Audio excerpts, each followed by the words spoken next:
My name is Jensen and I'm a sports fan. So currently, I'm at my wit's end.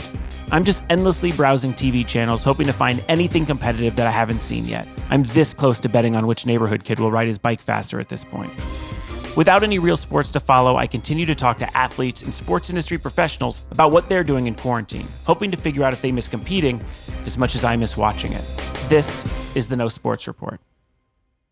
The work ethic of Cleveland Cavaliers standout star Collin Sexton is well documented. During his 1 year at the University of Alabama, before declaring his eligibility for the NBA, school security would call the team's coach Avery Johnson sometimes at 3:30 in the morning because Sexton was still shooting and working out in the gym. Johnson would instruct him, just cut out the lights.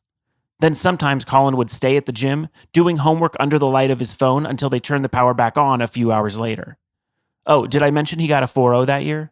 Yeah, the dude's an overachiever, who not only has obsessively dedicated his entire life to the game of basketball, he stepped it up even more when he got to the NBA. And it's paid off. After being picked 8th by the Cavs in 2018, he completed an impressive rookie season, averaging almost 17 points per game. And this year, he quickly became the go-to guy in Cleveland, fronting a young and promising squad into the future. And he was one of the hottest players in the league when it was forced to shut down on March 11th. So on this episode, we talk about what it's like to be iced by COVID-19 and what he had to go through since the Cavs played the Utah Jazz just a few days before Rudy Gobert tested positive. What's it like for someone whose one true pleasure in life is now just gone? We'll find out with Collin Sexton on the No Sports Report.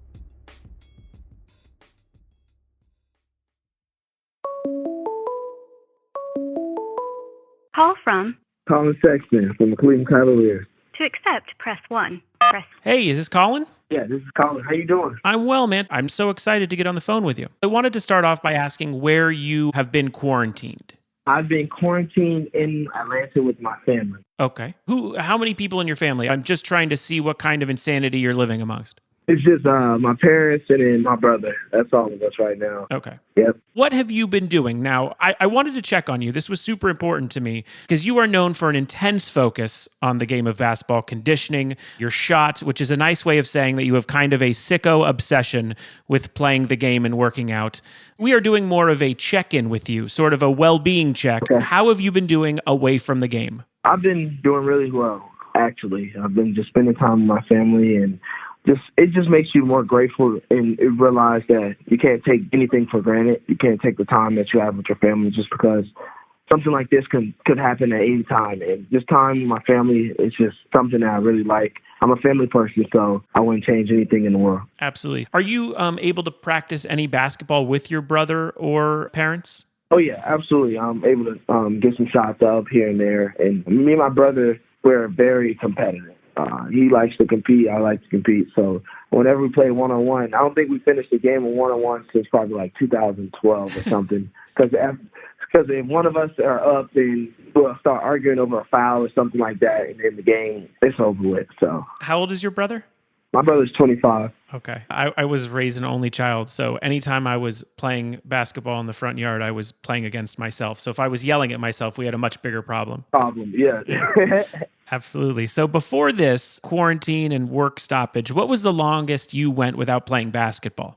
The longest I went without playing, I'll probably say at least probably like three weeks. 3 weeks. Just because like after the season, you have to take like 3-4 weeks off just to make sure your body's recruit. And that was last year. That was after last season. But since then, like high school, middle school, I was always playing, always doing something. This is a very basic bitch question, but I definitely want to ask you it because there's very little players that I've been able to do research on that seem to be so connected to the game of basketball. And I wanted to ask you, what is it that makes you, your teammates look at you and think, this dude eats, breathes, sleeps the game. What is it that you love about this game that you've been playing since you were a kid?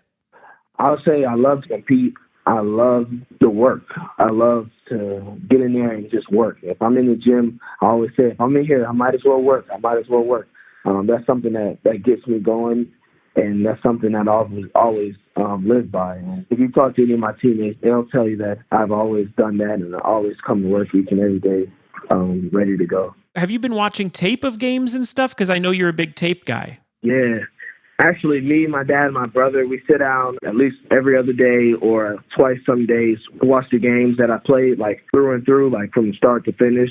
and just mark different situations where I felt like I could have maybe made the right decision, maybe pass it to my teammates or shot the open shot, and just different stuff like that. And you just track how many times a game that has happened, and just breaking down my game and as well as my decision making. Yeah, well, yesterday I ate 8 cookies. Ooh. Yeah. 8? Yeah. It's a little different than watching team footage, yeah. What kind of cookies you had? Oh, boy. They were snickerdoodle. Oh, they're so good, Colin. That means you just can't eat one there. I know. I can't. I honestly, even like listening to you say you watched physical activity hurts my knees right now. I feel like I'm so out of shape. Do you keep in touch with other guys on the team? Oh, yeah, absolutely. We do like a team Zoom call twice a week. So we do that as well as I text my guys just to make sure everything's good. And then I talk to like some of the coaches and just to see how their family's doing, because right now, the only thing we can do is pretty much continue the communication. Yeah. Without the gym, how have you been doing a little bit of conditioning? What have you been doing to exercise? I've been doing like high intensity workouts that no breaks in between, just making sure that I'm staying in shape, as well as like riding bikes. I like riding bikes, and I have a few bikes that I ride, especially like on different trails and stuff like that, like mountain bikes. I just do things just to keep my mind free, as well as just like being outside. I love being outside. Yeah, I saw you online working out in your driveway, which I feel like is kind of the only place any of us can go very far. Yeah, can't go too far. I was very happy when I found out I was talking to you today, because I have a very specific question for you, for Collin Sexton. At the season stoppage, you were averaging almost 21 points per game, shooting 56% from the floor. You had a career high of 41 points on March 4th against the Celtics. Your final game of the season, 26 points and 5 assists against the Bulls. You were NBA Jam on fire, and then it just ended. How much does it hurt considering you were on a streak? Like, you were really running those last 2 weeks. How much does it affect you to have it just end? It hurts. It hurts a whole lot just because, like, I was on the rhythm. But other than myself being on the rhythm, I felt like as a team, we were really good. We was moving in the right direction. I think it was 5-6 with Coach JB, and you could tell how things were moving in the right direction where we were out there just playing and just having fun. And it's kind of tough for a new head coach to get that rhythm so fast, and it was definitely cool. And I wish would have been able to finish the season and just finish strong, maybe even ruin some other teams' playoff hopes, and get wins as we did it. So yeah, and you guys weren't playoff bound, but you've went through 4 coaches since you joined the team in 2018, and things, like you said, were starting to feel good with Bickerstaff, and it's how a team gets better, especially since this was only your second season, really, by fighting through it and getting experience and getting those reps and getting the games done. And it feels like so many people in the league are pointing to you guys as a young, up-and-coming team, but you guys also need the experience. So this really kind of affects the Cavs more than you would think. Absolutely. I feel like the only way people get better is if they're out there playing, if they're out there competing each and every night. It's hard for someone to get better when they're not playing. We don't know what to expect now, but we're all just pretty much just staying in shape and just staying ready, just because at any given time, they be like, all right, season may start in a month or so, but as a team, we're all just pretty much just waiting to see.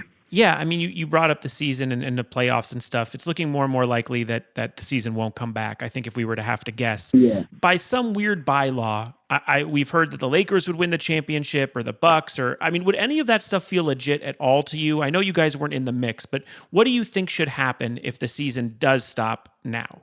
It's kind of tough because you have to think, say, for instance, the base, like, all right, if the season does come back, let's just do the playoffs. But then if you just do the playoffs, think about all the teams that are like, all right, 1 game out of the 8th seed, 2 games out of the 8th seed. Like, it was still a long season left to be played, and you have to put injuries and those things factor into it. So we can't just say, all right, this team would have won the championship. So it's kind of tough because you just never know. Yeah, totally. I mean, especially in basketball, things, when you get on a streak, you never know who can keep moving through the playoffs. If the season does end today, in addition to the strange playoff situation, it puts the Cavs in a very good position to get a top 3 pick. The draft is going to be very strange. We know that. If it goes on as scheduled, even without the tournament or traditional workouts, I want to ask how it feels for you, because in my opinion, I love the Cavs as a young run and gun team, and I can't stop thinking about you and Garland playing perfectly with Anthony Edwards. Have you been watching at all any of Edwards' games? Yeah, I've been watching him. He's from Atlanta, so I've been knowing him for a long time now. So that's my guy. And you see what he did at Georgia. He had a tremendous season. But he's actually really good, and can't wait to see what happens for him. So I know. I would love for him as an option for you guys. All right. Again, Anthony Edwards of the Cavs. I'm shipping that into the universe. After this break, more with Collin Sexton. As you know, communities are experiencing these difficult times differently across the country.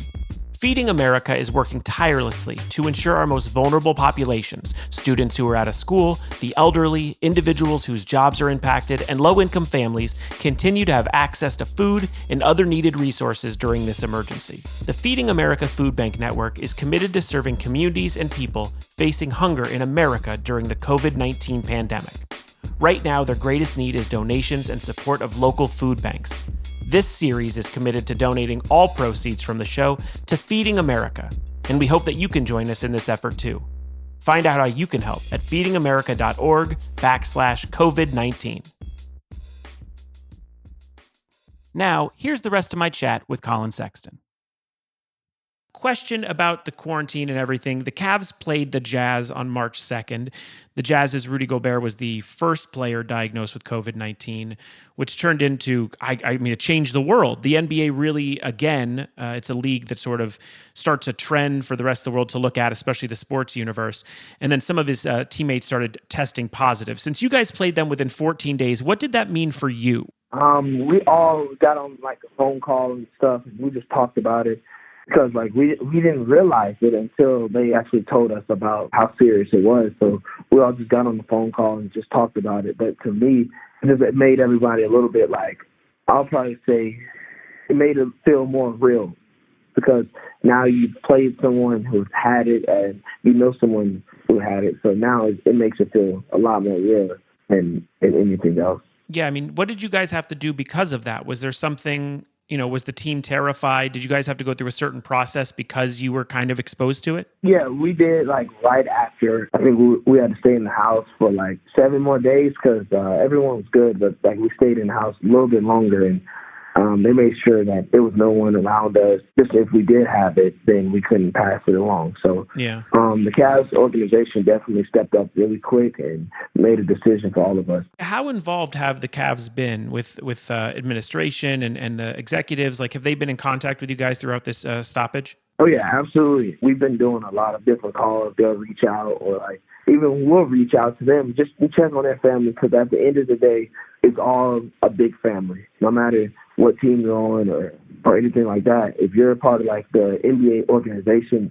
you're a big family. So whether it's our team or other teams, we're all just pretty much just checking up on one another. Yeah, because I was imagining if I was, if I had played basketball or even in a smaller selection, if one of my friends had been diagnosed, I guess I'd just replay every situation I was near that person. Did you replay every basket, every defensive move? Were you oh man, did I guard Gobert? You know what I mean? Were you trying to figure out who you had touched in the game? Not at all, because at the end of the day, we all touched the same basketball. And yeah. So I didn't really think of it too much. I just wanted to make sure that my teammates and I were all healthy and make sure that we were all good.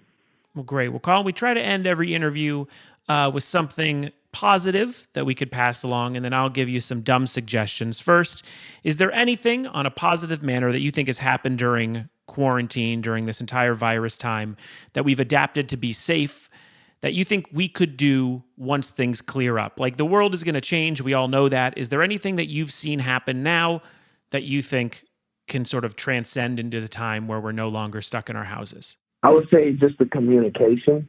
You call your family members, you call people around you a lot more now that this has happened. It shouldn't have came to this where you only talk to certain people once a week or twice a week, but now you talk to them maybe every day, at least just a little bit, and that's something positive that we can definitely get out of this. Just continue to call those loved ones around you and just continue just to be there for one another. Absolutely, man. Except your brother, he can never beat you one-on-one. We know that. Not at all. Yeah, I have a 9-month-old, and much like you, much like you, it's we're so focused on our work and things that we're doing and our passions. And this really did sort of ground the idea for me of being like, I'm here to wake him up every day. I'm here to see him. I'm here to go in another room and work for a while, then come back out. Like it definitely helps understand family a lot. And I appreciate that answer. Let's get into something stupid now. Here are some suggestions that I have for you. Again, I'm concerned. I want to make sure you have interests and hobbies outside of the game, especially during quarantine. So here are a couple things that I suggest for you during this very boring time. First, it is something called Netflix Party. Do you know about Netflix Party? No, I haven't. Okay, so Netflix Party is a new way to watch something on Netflix with your friends. This is not a sponsor or anything. It's just a very cool thing that people have been talking about online. It synchronizes your playback. So if you need to go to the bathroom or whatever, there's a phone call, you can press pause, and then it pauses everyone's Netflix at the same time. And during the movie, you can group chat.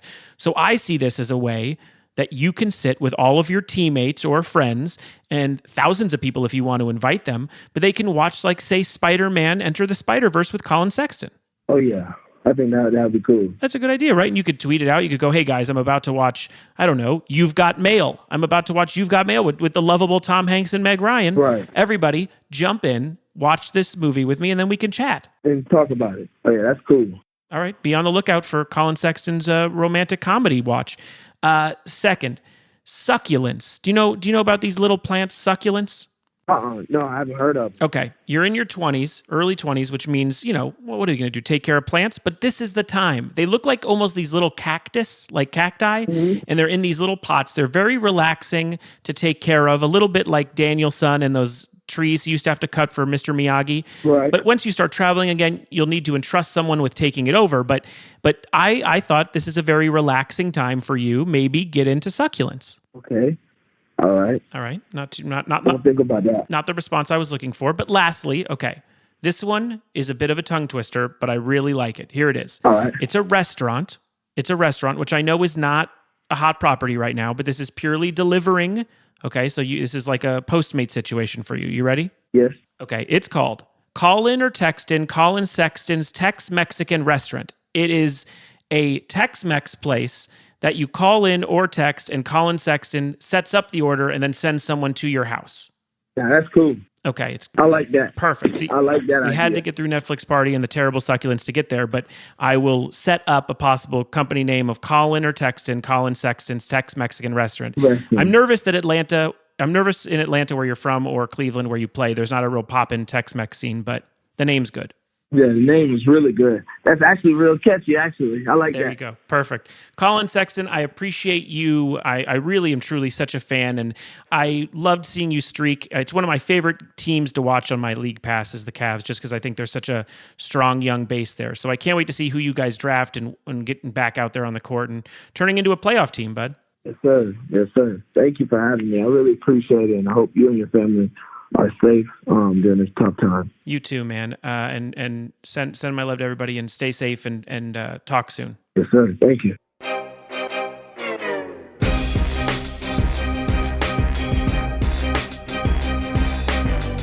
The No Sports Report is produced and distributed by Treefort Media. The show is executive produced by Kelly Garner, Lisa Ammerman, and me, Jensen Carton. Our series producer is Matthew Kugler.